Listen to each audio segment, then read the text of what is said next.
So here we have an RVCA, which is actually RVCA. That's a U, and this is the design in the front. This is a Flexfit hat.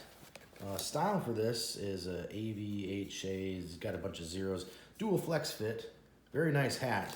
This is a large, extra large is the inside. So this is the Flexfit inside. So this is very stretchy. As long as you're kind of in these guidelines of large and XL, it will fit you. But I like this style hat. It really covers the head, and it has a good shape to your head. How they've sewn the hat together. The front isn't too tall, but anyway, good brim that you can flex however you want it. So anyway, nothing on the back. There's no logos anywhere else. Just this front patch. Looks pretty good. So anyway, let's see what it looks like here.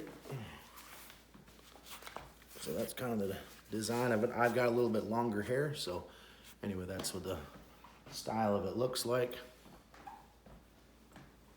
And you can even, that's what it looks like on backwards. There's no logos or anything else, but that's what it would look like there as well.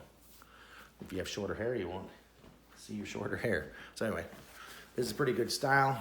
You can definitely, I can highly recommend this. You should definitely check it out.